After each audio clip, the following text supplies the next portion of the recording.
All right, DevSecCon, we are back and we're ready to bring in our next speaker. Aravind is with us and he is currently a developer advocate at Elastic. And he's going to talk to you today about microservices and some of the struggles of gaining visibility into those environments and how we can do better. So with that, Aravind, I'm going to turn it over to you. Go ahead. The floor is now yours.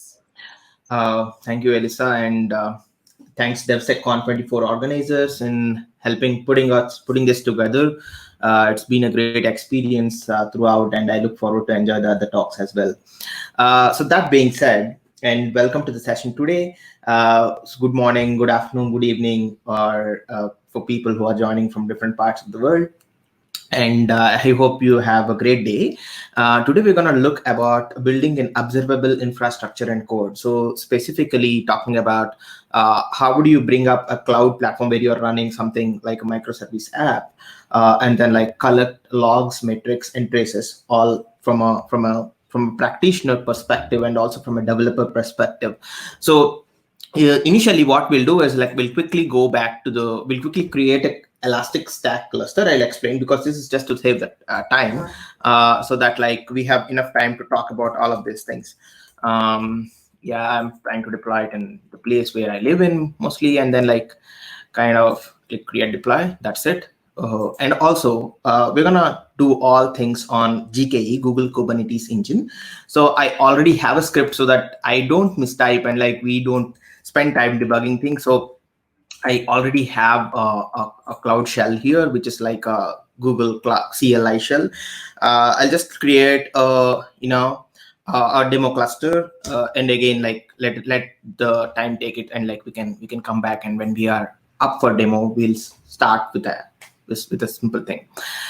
Okay, that brings us to the session. And hello, welcome again. And I'm Aravind, and I work at Elastic as a developer advocate. And I do many things. I run meetups. I help the local developer communities in India and Southeast Asia. Pretty much all the community stuff activities that I do. If you want to reach out, it's my website, and where you can read some blogs and also the Twitter ID. So I want to take the session in a different format than the usual one, because usually when we talk about observability, infrastructure, getting logs, and a lot of these, we generally look at from a theory perspective. There are many good definitions. There are many bookish definitions which also are quite deep in explaining the terminology and explaining everything. So I'm trying to take a different sort of a perspective wherein what it is for me, if I am a developer, if I am a practitioner, what it is for me. So specifically, why do you want to do something like an observability or gaining visibility into microservices? Because as a developer, we want less bugs. We want our software to be reliable, running all the time without even complaining it. This is the perfect zero condition, right? This is the ideal condition that every developer expects their code to perform. At the same point of time, once I deliver, or once I put my code, and once I'm done with it, as a practitioner, as a person who is looking after the health of the systems, as a DevOps practitioner or as a security practitioner, so I want all the systems to function well. I want everything to be operationally looked after, so that whenever there is a need to collect metrics, I should be able to deliver value, not just from dashboards, but anything that I should be able to do with the data. And then if I am an InfoSec person, if I'm someone who is in the security and who looks after the overall organizational protection, say if you are a SaaS company and building a SaaS service, and then you would need to protect the customer's data, also the interest of the organization. So then if you are a DevOps, if you are a security practitioner, and then you need to secure and protect the data of your platform as well as the customer's data, a lot of these things. And then if you are a product owner, maybe a supervisor, as somebody who's managing a team, and then you might want to look after the product performance. You might want to see, okay, I want to find out how much does this page takes to load, or what are the problems between the team, how we can improve this processes. So all of these are the problems that we could potentially address using the single, building an observable infrastructure and code. Now, quickly going through, I don't have much slides, but I quickly want to get into demo. But I want to tell you how. Like generally, when people talk about how, it's simple, right? It's like collect all the data. But what people are collecting and what are the different things that people do and what is per se in a way that observability tells you. So usual scenario, you have a tool for collecting your traces. APM is nothing but application performance monitoring. You collect your real user monitoring traces, you collect your transaction performance, you do code tracing, which is very, very interesting. And you also can capture errors very interestingly. We'll see one error today, and we'll see how we can capture that. And then you also have service level availability metrics, which is again another important angle to this entire data collection, wherein if you want to know you have like say 10 microservices, like 10 is very less nowadays, but then if you have 10 microservices and you want to understand which microservice or which service of yours is down, it's like your own personal status page, and then like find out the response time of all of these. Like that is another way to look at. And then obviously metrics, like different sort of metrics from your cloud platforms, from your whatsoever infrastructure that you are running, your cloud services that you are specifically looking at, or even more and more, in like hardware level metrics also you might collect. And the most favorable and like people generally do is start from here, not from here, they start from logs. And then you also have logs, different types of logs, your logs from your application servers, your logs from your databases, your custom application logs, or the logs that are generated by some React app which is in the browser, and a lot of these things. So there are multiple angles to it, multiple data points and dimensions that you want to like really look forward. But do you also observe that there is one common thing in all of this? The time is a common perspective, but what happens is like people generally, what I have looked at, there are multiple tools and doing individual things, and there is a one common incident management tool or one common like even Slack, right? They push all the notifications to Slack and discuss as a team and like put a fix back together. And so this is one such solution to kind of like think of, but people are using different tools. But the time is a common factor among all of this.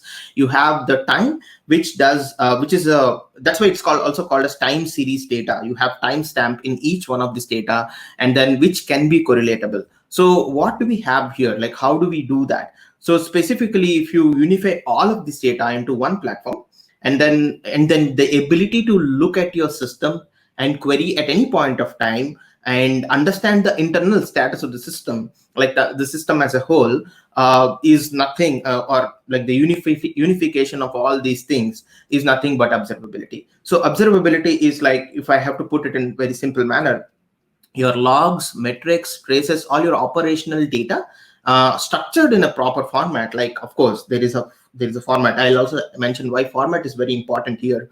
And then you have a time as a common way, and like you can unify all of this, and all your teams can do this analysis pretty easily and do all of this. I didn't add security or more into that area, but we'll also see a bit of it at the end in the session. So again, what frameworks and tools? Like I understand that all of this is there, but maybe what are there in the obviously many people use Elasticsearch for logs. It's a popular open source storage engine, and people ship logs. But then also when you got into this Kubernetes ecosystem, the Kubernetes is the undisputed leader in the container orchestration ecosystem, and then you have this the tracing solution called Jaeger. Sorry for the black eyes, because I have the slides as back, so that's why you have the Jaeger with a black eye. But Jaeger is a tracing system, and then you can collect traces from the application. This is another tool too. There are many tracing tools which I also mentioned today. And you have Prometheus. Prometheus is a metrics store, and then you can collect metrics from your microservices. Prometheus can also be an individual store, and then you can collect data from all of this, etc. So you can do that as well. And then you also have several other tracing methodologies, like Zipkin is one another tracing methodology, which is quite popular. I believe Twitter also used Zipkin at some point, but there are more and more popular ones, more maturity coming in this area. Then you also have open tracing. Open tracing is an API or a library based mode, wherein like you can ship data in that particular format, and then like the tracing happens. And then you have the more like the upcoming one, or like the more popular open telemetry, which has a lot of collectors, which collects data from your thing, and it's also vendor agnostic, and that means like you can ship data across your place. And then obviously, like in the company Elastic, the company that I work, we also have Beats, which is like a data shipper, which ships data, like all types of data, like like logs, metrics, audit data, and the different sort of data.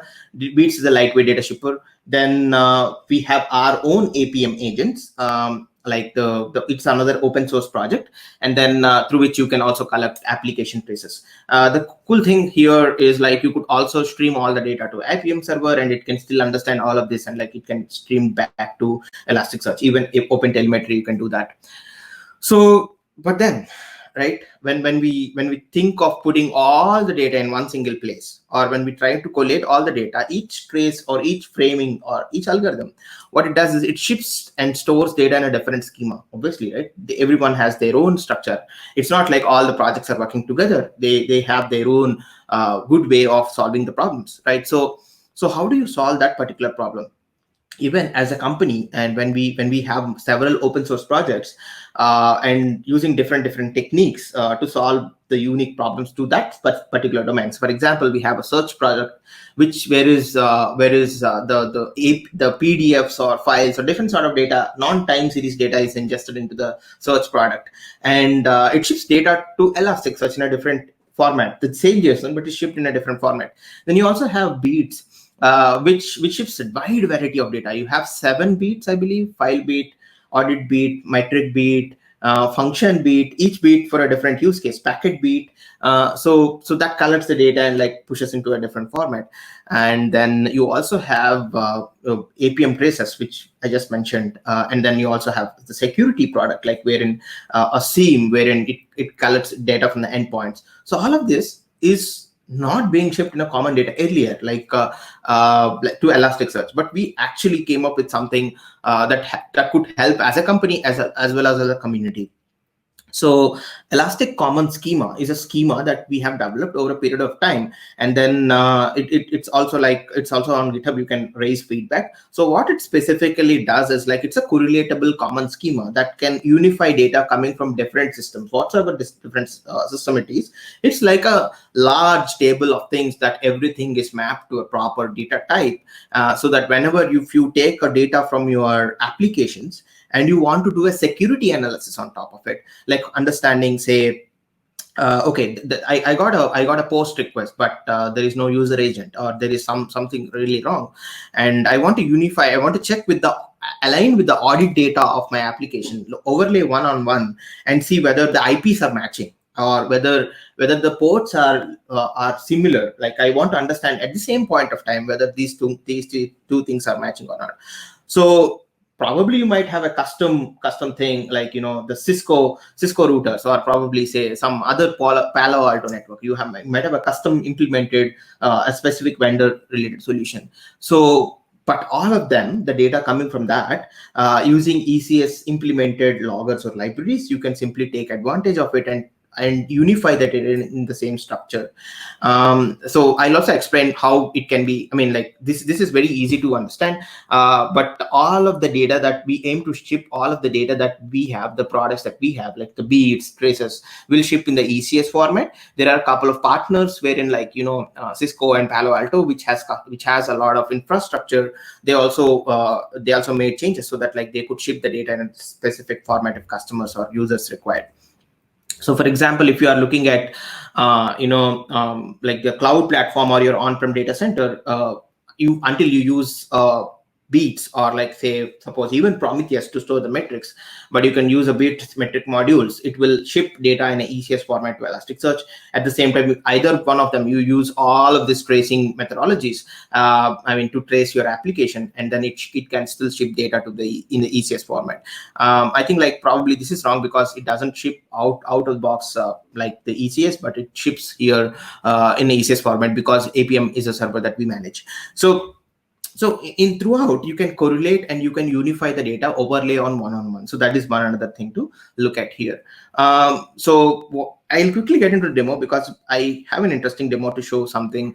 So I have a a Spring Boot app. I showed you the Google shell. I have built that, and I'll push that into a Google container registry image. And then we have already created a Google Kubernetes engine cluster before starting the session. And I think it should be ready, and we'll deploy that, and we'll trace it using some of these technologies. I know that the time is a limiting factor here, and we really can't probably implement everything, but I'll also have to take questions. So what I'll do is I'll show whatever I could do, and then if you have any more questions, I'm happy to answer as well. So here you go, that I have spinned up a cluster here, and then I have this particular, the username password. I'll click download on it. It's a safe side, and then I'll click copy, and so the password is copied. I'll click on launch Kibana so that the Kibana is launched, and meanwhile we'll check the demo cluster is up, and we just need to connect to this particular cluster so that it works. So let me quickly go and log into this particular thing so that it logs in. Simple. We just logged into the system. We didn't do anything specific. So let us connect to this cluster. This is a Kubernetes as a service, very popular Google Kubernetes engine. So I have this cloud shell, which is linked to the same project here, DevDish. The project is it's a different name, but actually the keyword is DevDish. So I have the cluster created, and let us see kubectl. Okay, cluster info. Yeah, takes a bit of time, maybe. I don't know. Yeah, great. So we have the cluster running with all things up, and we just need to build and deploy the stuff. So I also have a script so that we can quickly go and see the application that we have. So the application that I have here is a simple Spring Boot app.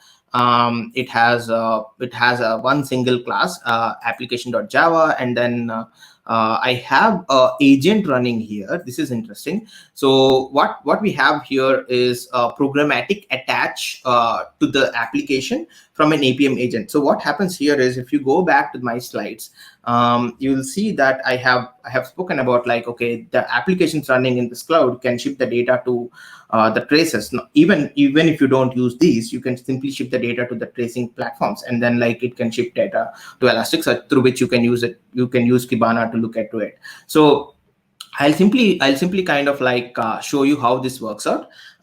So I have an agent, a Java library, which is imported here, and then I have an attacher which can attach the binary. There are three types of ways that you can attach to using a Java agent. You can use the command line orbs, you can use the programmatic attach. There is one another attach that you can use as a jar that you can attach to the process and start collecting data.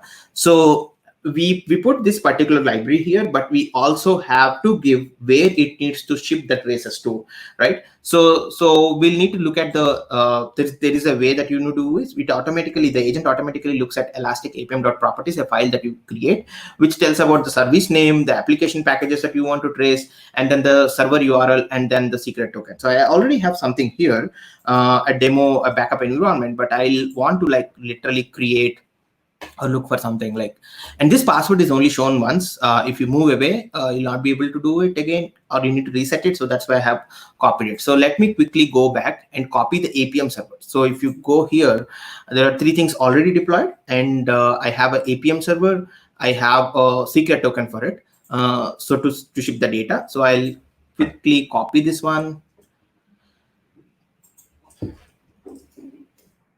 Right. And then I also have the so assuming that I'll be able to ship the data directly to this from this application, to the APM server. But what else is there in this application? I have an authentication. This is a Spring Boot secure, the getting started Spring Boot secure app. So I just change a bit of it here, and then checking whether the user is authenticated or not. If the user doesn't get authenticated, what is the cause, and a lot of these details. And then if somebody tries to log in with an admin, then say create an error saying that there is no admin here. so that we can trace that specific error handle exception. I don't have any code here. I only have one particular line of code in the application.java, nothing more than that. I also don't have any other thing. Like I have specific user and password. The username and password is user password, and the role is specifically set. I have three lines, like 3 templates. I use template time leave, hello, home, and login. These are the 3 templates HTML files that I have. Application properties doesn't have anything. You have log, Spring Boot log, which is being logged at this particular place. So that's it from my point of view. So you can also use specifically use something like a ECS logger to log the data in a format that specifically works. Because there's less time, I can't discuss more about it, but I can simply show you that. So this is a library that you could include in your pom.xml, which is an implementer which structures your logs coming from your Spring Boot framework in a format that the entire it can be correlatable actually. So that is the goal here. So we're just writing a ECS JSON file so that the file bit can pick up and like send the data, but we are not specifically looking at that. We're just simply shipping the pod logs now today. So that being said, let us quickly go back here and try to ship build this particular thing. So I am in the same location where we have started. So let us quickly go back and see if we can run this application once and see whether if it is shipping the data. So this is on my local host, and then I'm trying to ship the data automatically. It shows that it is trying to attach the agents, as you see, and it's trying to connect to that particular host that we have. It successfully connected, and the server is saying like 7.7.1, and we could ship metrics or stuff like that to that. So let me quickly get started, and then we can.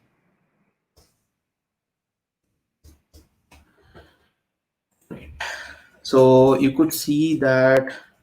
I hope it is up by this time. No. It is now.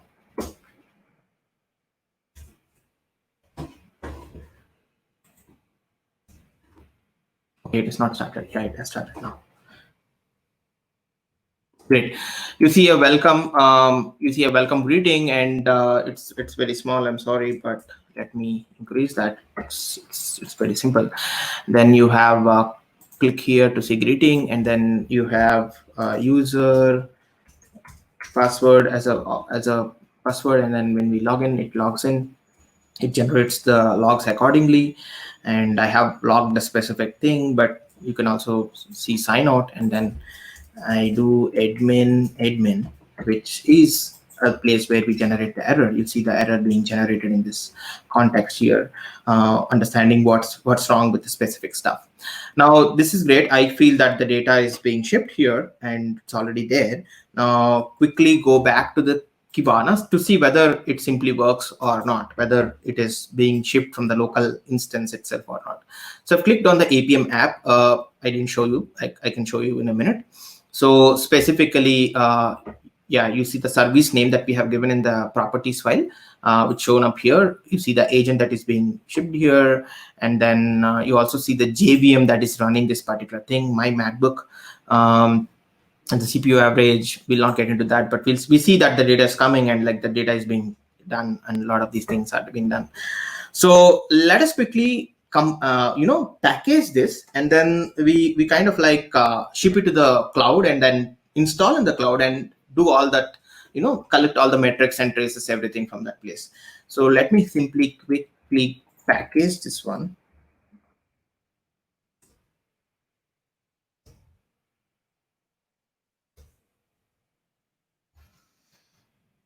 If you have any questions in between, like you can write it into the comments, so that whenever we are done with the session, we can definitely take it. So don't keep holding on to you so that it's difficult. Again, you will forget. So I have already enabled the container registry. Container registry is a place where you hold all the containers. Every cloud has a container registry. AWS has a container registry. Azure has a container registry. Each has a different name. GCR, ACR, and maybe something with AWS as well. So I have enabled it. This is an API enabled from the Google Cloud SDK. So on thing, I have already done that. I could simply use this to ship this particular build this image. Let me quickly see that I don't have any specific builds already. So I don't have any build right now. It's all clean. And I am using a plugin called Zib, which which is another open source plugin from Google Cloud, wherein it simply, it kind of like simply builds the container image for you. You can also mention what sort of base images that you want, a specific image if you are looking at, and also the programs and multiple stuff. It's an interesting project. It's a Maven plugin. If you're a Java developer, probably you might want to look at that. Then I'll quickly refresh. I should see hello.java. And you also need to look at the tagging perspective. Like if the file hash or something changes, like you will have a different tag here. Now that we have shipped the data from here to there with the custom things, you can also run it on the Docker using the Cloud Shell. I think in the interest of time, I'll not do that. Let us quickly see if there are any pods and see what resources are there in the Kubernetes system using the Cloud Shell. Now remember, this is the shell that is there in the Google Cloud, and I'm doing nothing here. It's just using for the Kubernetes stuff actually. So now let me quickly go back and see. I don't have any pods, so I'll just deploy this. From the GCR, I have gcr.io/dev-dish, my project name, and then the container name and the tag name. So I'm just trying to deploy that. I should quickly see that the app has been created, and we can quickly get to the deployments part, like say kubectl get deployments. I'm trying to do this in Kubernetes for various variety of reasons, because Kubernetes is the go-to place for a lot of people, and then people run microservices in Kubernetes. Like that's why it is interesting to me actually. So one thing that we didn't showcase, or I didn't tell you here, is we have created a pod. But we haven't created externally accessible URL. So I want to show you that there is no services that exposes the service externally. So just like it's not your local host, right? You can't do that.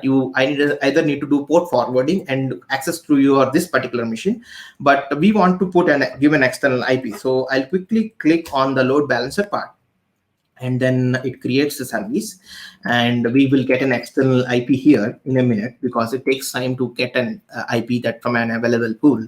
And then you could also access this particular URL from your own browser, and can generate the data for us so that we can see that. So while that is happening, I'll also talk about some other things that we want to deploy here. So there are some specific files that I have created, and I'll explain you about that, and to collect the logs and metrics from the Google Cloud or the platform here. So this is filebeat.yaml. Again, in Kubernetes, it's a declarative way to like program and get all the data. So you have YAML files which can be deployed, and then you can collect data automatically. And using FileBeat, we are trying to ship. We're trying to collect data from the FileBeat. Let me see if something is wrong. Great. Okay, using the FileBeat here, you could.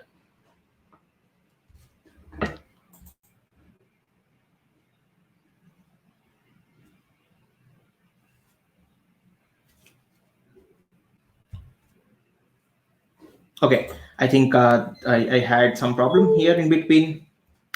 Using the FileBeat here, you can ship a lot of data, and you can do a lot of stuff. Let me share my screen here. Great. I hope you're able to see it. I think Elisa kindly helped me to, put the screen back.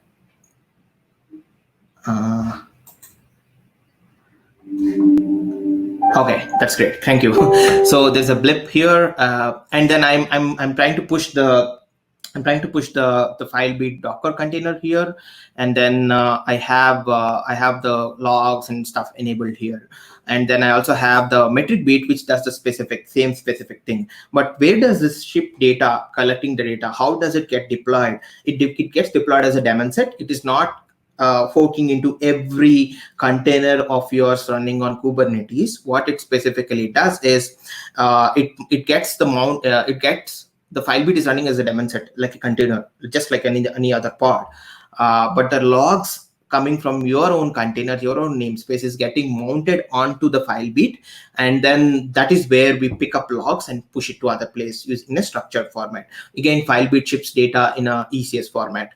But where does it know? Like how does the username password? So you could also give in the Kubernetes secrets. I have just given it here. This is not a standard way to do things. I apologize, but you should definitely use the secrets.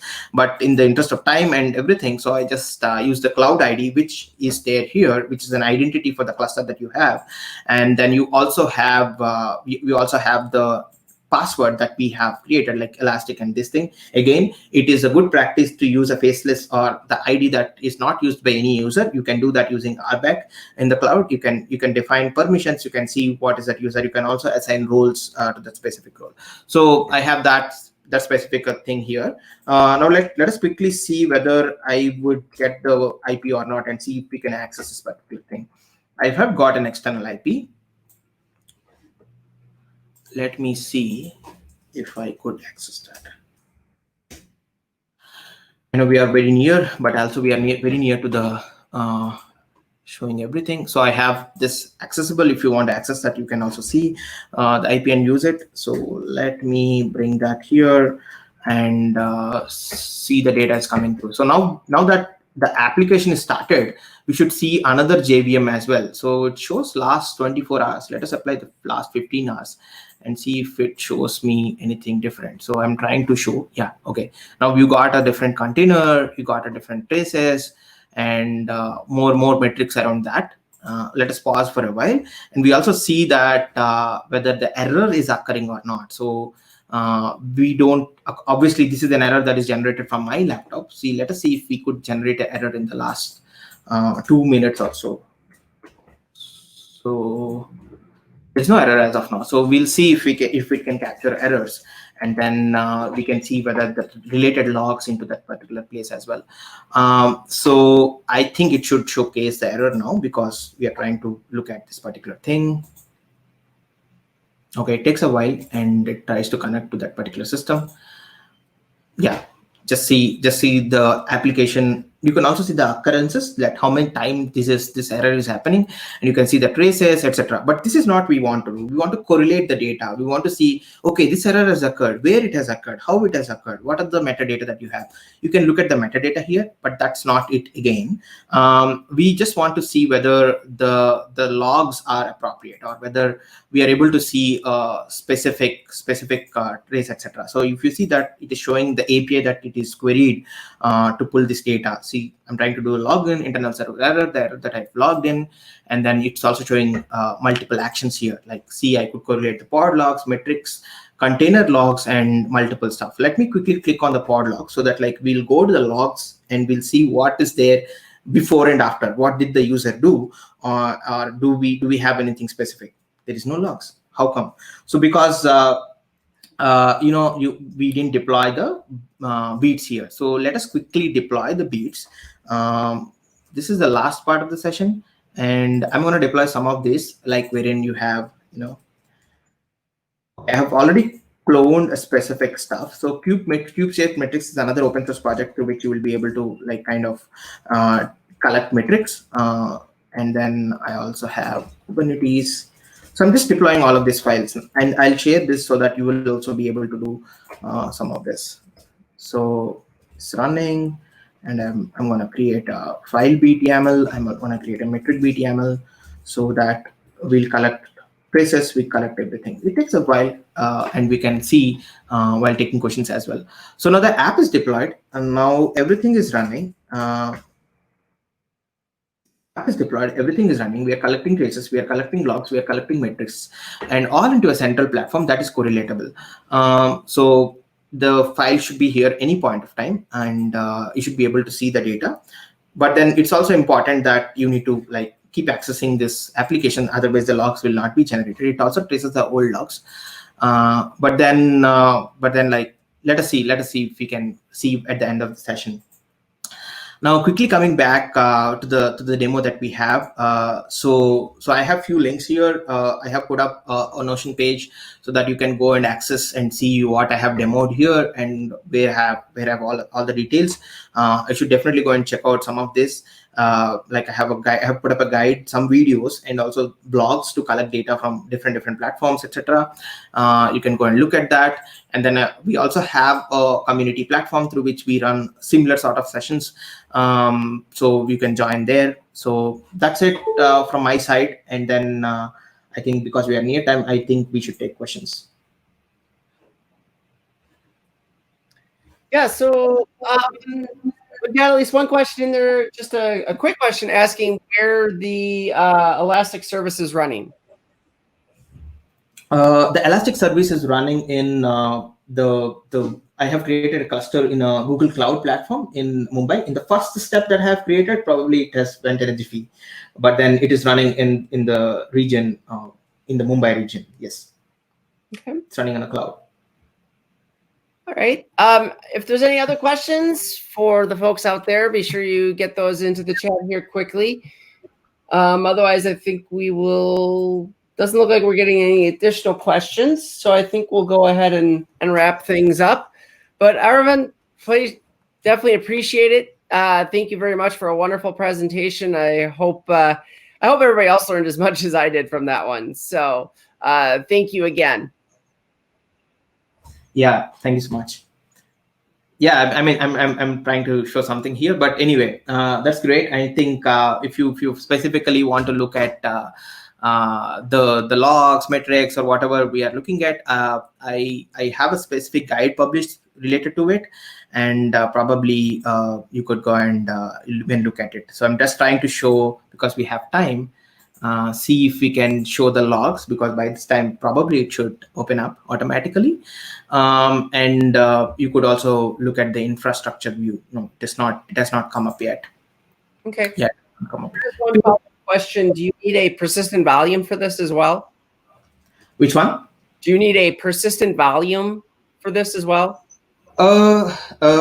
So I meant to say, like, when you say persistent volume, because we are also discussing Kubernetes, I'm not sure whether you're talking about persistent volumes, but the cluster which is deployed here in the cloud is fully managed by us, and then it has a persistent volume. We manage the data here. We also snapshot it every 25 minutes. So there is nothing that you need to worry with respect to the storage from the Elastic cluster. But even if you are building something on your own, we recommend persistent volumes, because you know that when you see a cluster down during your upgrade or your error, you might want to bring it back when you might want to attach it in a specific one. So persistent volumes are really recommended, especially this is a distributed system, and much needed actually. Okay. Yeah. Great. Awesome. Well, thank you again. And with that, folks, we are going to break for meal break here.